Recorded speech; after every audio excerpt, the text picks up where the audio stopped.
afternoon. It's great to see you and your wife. Really happy to see you guys. You can say another great Big East game. I can't thank our crowd enough, and I always start these by saying that. But it is such an advantage playing with a edgy, educated, packed house. So anytime you play at the Mickey Mutual Pavilion, I still got goosebumps from the game, not so much from the great win, yet the energy that these men get from the crowd it's unprecedented. So again, great job by the marketing team, the ticketing team, the athletic department, and then you look at the game. I thought we got out to a great start. And again, anytime you play against a Villanova team, you have to be disciplined. You have to take away the three. They're going to go on a run of which they did. I was very proud of our players' maturity and growth. We got to a 1-point game after leading by 14, but I thought we showed a lot of emotional maturity. And this group continues to improve. And I thought we were able to move the ball. We made some timely threes, especially under 4 minutes. And then we were able to finish the game by not turning it over and making some free throws. We look at the balance of the Big East. That team there is going to win a lot of games. The overall strength of the Big East is as strong as ever, and we were really fortunate. But if you're going to be a tournament-worthy team and you're going to try to get a great seed, you have to win your home games.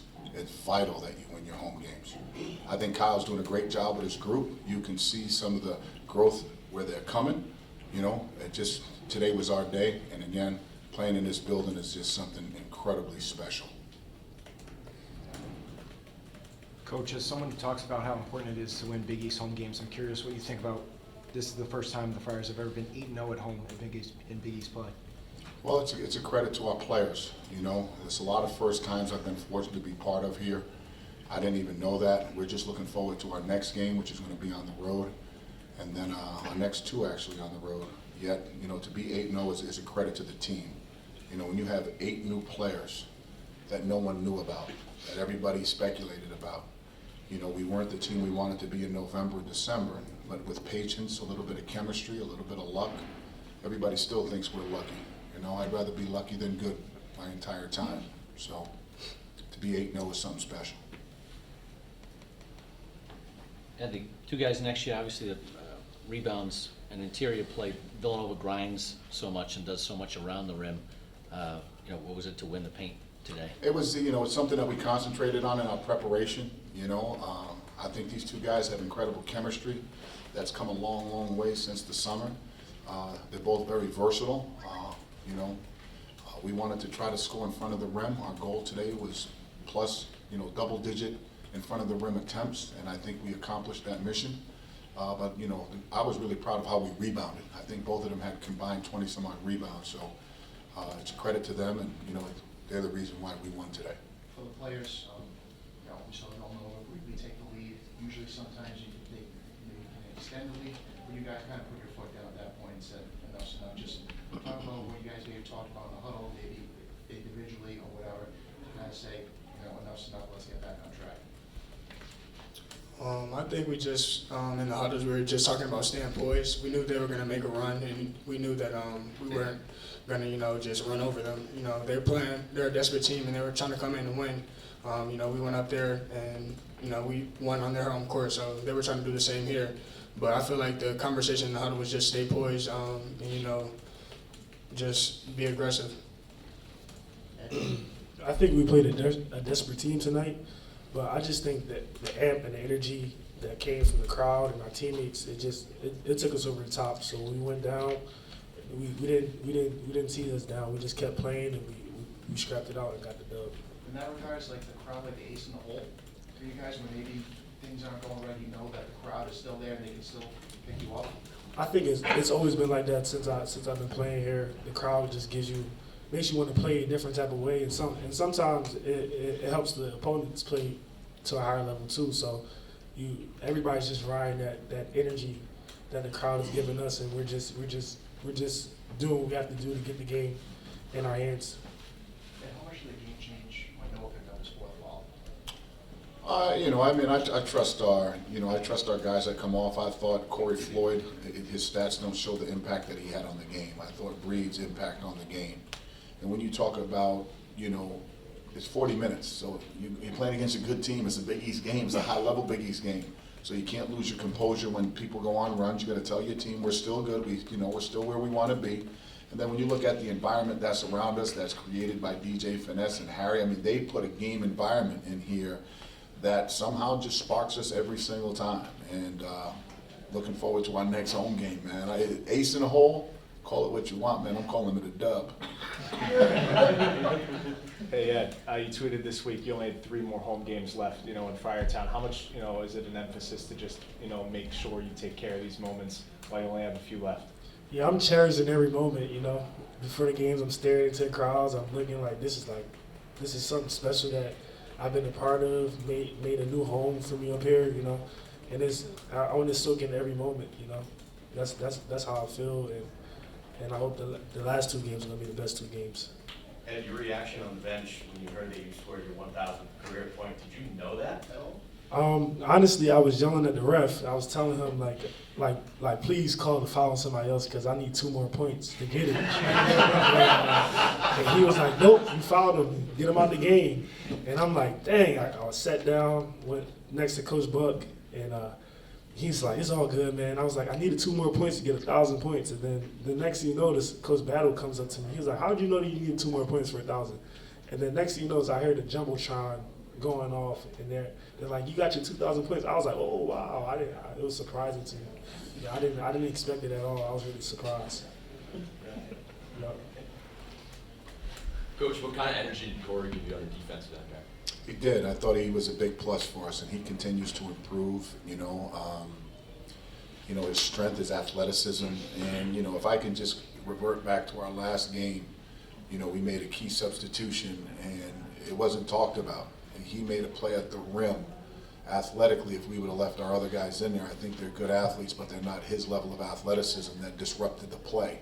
So, he's continuing to grow every single day, and that's a young man who has waited his turn, has been patient with a process, and it's paying off for him more and more. I don't even know if he scored. I can't see anything on my glasses, but I do know he made a major, major impact in the game today. Bryce, season high 4 steals, tied season high 2 blocks. When Devin goes out early, how much do you sort of, cherish taking on that defensive role? And everyone talks about your points, the amount of rebounds you score, the amount of minutes you play, but defensively, how much pride do you take on that end? I take pride in my defense a lot. I mean, Coach messes with me. That's why he's laughing right here, saying I really can't guard. So. No, I didn't say that. I didn't say that. Gary Payton's the glove, he's the mitten. No, but I try to take pride in my defense and the guy that I'm guarding. I don't want to look like a fool on defense. So I try to stay in front of him and lock him down for whenever he's trying to come at me. So that's pretty much my mindset. Just trying to get the stop at the time. Anytime you play against a Villanova team, it's going to be a physical game. That to me was another old school war, old school Big East war. That's the greatest thing about the Big East. You got all kind of styles of play. So every team that makes it to the NCAA tournament, which I know we're going to have several teams will make the tournament from the Big East. You got to know you played against just about any style, and hopefully that style translates into wins as hopefully some of our teams can advance once that tournament starts. Ed, you graduated a very good player at the 5 spot last year, Nate Watson, obviously. How would you evaluate what Ed has given you at the 5 spot this year? We've been very fortunate and blessed here. We've had several very good players that have been in the middle, one of which was in the building today, Carson DeRosiers, who's a Big East champion. And for Ed to go against him every single day and learn from that and grow from that, I think he's a little bit more active defensively, just very similar but different in their game, but very productive. So it was to see them in practice every day that many of you aren't fortunate to see. It was like 2 behemoths. I'm not going to say sumo wrestlers. I won't say that. That would be me wrestling you, Ed. No. Right? That would be me wrestling you. He really grew and developed from that. And it's, I look around and I see all the media reports and everybody talks about all the big men in the Big East. All of you open your damn eyes. That dude right there is pretty good. Last time I checked, he's 12-4, whatever our record is. Just give this kid what he deserves. Give him some love. And did you ever think he could get 1,000 points when you recruited him? When we first recruited him, I thought he'd have 1,000 fouls before 1,000 points. And I think his teammates would agree with that, and I guarantee you he's smiling. Right? I guarantee you he's smiling, right? Truthfully, I didn't see that. I saw more of a defensive-minded guy who was just developing. And again, many of you haven't seen his growth and development over the 3 years that we've had him. And it's been an honor to see, because somebody who's worked so hard and, competes at an elite level, he's earned it. His free throw shooting is way up. When we first got him, when he first got him, I didn't know if he could hit the rim. I really didn't. And he's mad at me for saying that, but look now, he's making free throws left and right, so it's a credit to his development. All right, so when you have a big man like Ed that you can rely on down there in the paint, how comforting is that? There was a play in the second half where you lobbed it down there, there was 2 guys that collapsed in, he still scored. Just how much trust do you have in a guy like that? Yeah, I have a lot of trust in Ed. I mean, we go at it in practice a lot, but I'm glad to have him on my team. When he has that mismatch down low, I try to throw it to him every time. I know he likes to score, and that's why he has 1,000 points. And if I throw it into him, I know he's going to go get the ball. So I have a lot of trust in Ed, and we just appreciate him on our team. One more question? And Noah Locke had a really good week trying to get straight. I was wondering what you guys look to do as far as getting him involved. It seems like he's doing more off the dribble and inside the arc less than the game. He's a 5th-year player. He's played in the SEC, played in the ACC. Now he's playing in the Big East. That's why he's playing well, baby. He's got a lot of Big East juice in him right now. But again, it's a credit to our staff. Our staff does a great job identifying players that fit our style and put them in positions where they're really good. And we have to give him the confidence. That's okay. It's okay to take a couple of shots that you want to develop during November, December. So now he's making them in January and February. So we're going to need him to continue to grow and develop. He's a weapon all over the court, and the players feed on. These 2 guys benefit from him stretching the floor a lot. So, having him on our rosters really helped us, because we lost a really elite shooter in AJ last year. So to space the floor, he does a great job with that. Appreciate you guys. Thanks.